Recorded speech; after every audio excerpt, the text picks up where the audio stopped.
Bonjour, vous avez peut-être déjà entendu parler des animaux de pouvoir et vous savez peut-être qui il est, mais vous ne savez pas exactement qu'est-ce que ça peut apporter dans la vie de tous les jours.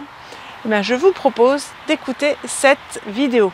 Je m'appelle Christelle Barbier, je suis géobiologue, bioénergéticienne et praticienne chamanique depuis 2007. Et je vous propose des vidéos pour être épanoui et bien chez soi.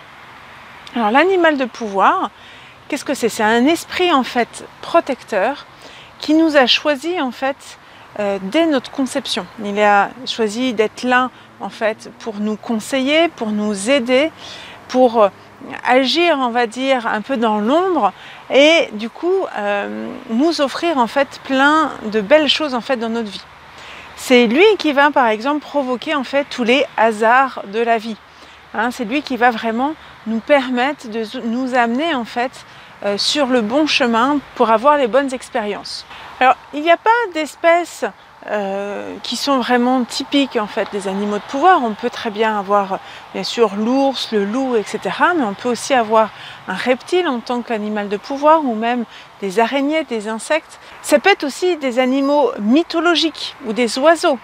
Il n'y a pas d'espèce en fait vraiment de prédilection pour les animaux de pouvoir. Donc il n'y en a pas un non plus qui va être mieux qu'un autre. Ils vont chacun avoir leur particularité. Donc c'est pas parce qu'il va être plus gros ou plus majestueux c'est un animal de pouvoir qui est plus intéressant. Donc chacun va apporter une qualité énergétique qui est vraiment intéressante et importante pour la personne qu'il a décidé de guider, de protéger dans sa vie. Pour comprendre en fait les qualités de votre animal de pouvoir, je vous invite vraiment à aller faire un voyage.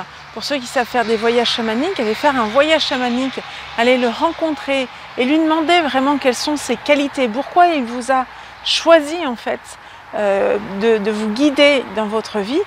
Parce que je trouve que c'est beaucoup plus intéressant que de lire sur les animaux de pouvoir. On a plein de livres qui existent et le problème je trouve c'est que on a cet animal de pouvoir qu'on a, il est spécifique à nous en fait. C'est pas l'animal de pouvoir de tout le monde. C'est pas parce que deux personnes qui vont avoir un loup par exemple, ils vont pas avoir le même type de loup, ils vont pas avoir les mêmes caractéristiques. Donc c'est là où c'est important vraiment de bien faire son voyage pour savoir comprendre par vous-même pourquoi en fait votre animal de pouvoir vous a choisi et quelles sont ses caractéristiques. L'animal de pouvoir est non duel, c'est-à-dire qu'il nous a choisi pour nous guider, mais il le fait ça de façon vraiment dans le cœur, dans l'abondance. Il ne va pas demander quelque chose en contrepartie. Donc avec l'animal de pouvoir, vous pouvez tout à fait faire des demandes, lui demander de l'aide sans avoir de contrepartie à lui donner.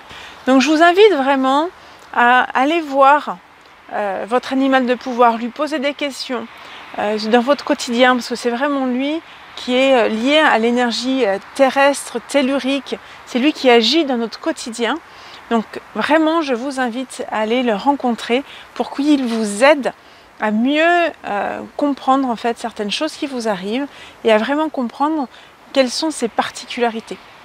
Voilà, j'espère que cette vidéo vous a permis de mieux comprendre ce qu'est un animal de pouvoir et je vous invite de cliquer sur la petite cloche pour ne rien louper des prochaines vidéos. À bientôt!